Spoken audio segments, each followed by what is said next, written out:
Thinking about the moment that we're in right now, the uncertainty that we're experiencing in the markets, dramatic political changes that are going on in most developed economies around the world, we've had the ability to build a full suite of services to help deal with this changing environment. The interface between politics and regulation and the business world is one that I think you just can't imagine how different sometimes the thought processes are. So my job's really about interpreting between one and the other, helping business engage with government, with politicians, with the policy world, and all the stakeholders and influencers around that. It's a 360-degree approach. I think that defines us in many ways. Not only the audience that they may be focused on, how about the other stakeholders from internal, external regulators, competitors, potential clients, potential employees? And I think that's the big difference for us. If you speak the language of your client, that is what I think sets us apart and allows us to actually be streets ahead of our competitors in terms of our ability to understand the problem.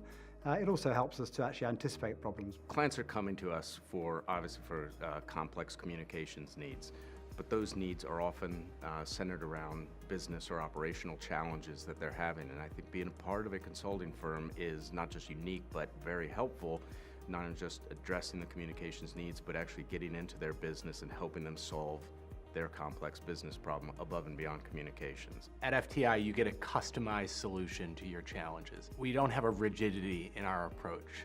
We're flexible, we're nimble, and we're custom. And I think that's a big differentiator for us in the marketplace.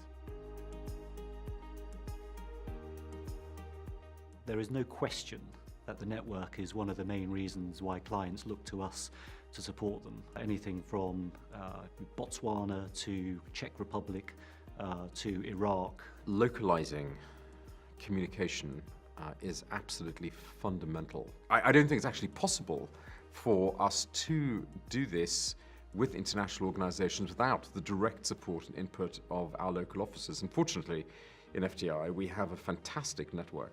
I think what makes it successful is the breadth and depth of the offering we have in almost all important financial centers, business centers, but also regulatory hubs across the world. There's really no other firms in the market that can legitimately claim to have access to professionals in New York or London or Hong Kong or Singapore like we can. Our experience has been that when we call for assistance from any of our other offices, it's always there. We sit on a management consulting platform, which is fairly unique.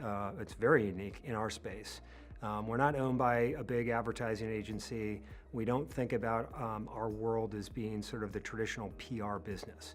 And so I think as a result of that, we've been able to attract some unconventional talent. I came out of politics instead of out of a management consultancy. I worked in the Clinton White House in the 1990s. I came into communications actually because I'd been working on the other side of M&A. I used to work for the Dutch government for 10 years. I'm an economist and a lawyer by training. I started my career in banking. I was at Credit Suisse First Boston. I was probably the first person in Western Australia to have an investor relations title on my business card. I was always very political, so I quickly joined the Green Party and got a job in the German Bundestag. I come from a journalist background. I started in the old-fashioned way on local newspapers, then on trade newspapers, and on national newspapers. Spent 25 years in journalism, ended up as a business editor, one of the major UK titles. I really grew up at FTI. I joined as the equivalent of a senior consultant. I was blessed with amazing mentors throughout my time here. We have an amazing set of capabilities that you can bring in to client engagements and accelerate the value that they're getting. Building cross-border teams, building cross-sector teams, building cross-segment teams, and seeing those teams do things that no other strategic communications firm has ever done is really remarkable, and that just speaks to our talent. We can genuinely say to our clients, we can go into any market for you, we can talk to any audience around the world, and we can do that on a moment's notice. You're only going to find that at FTI.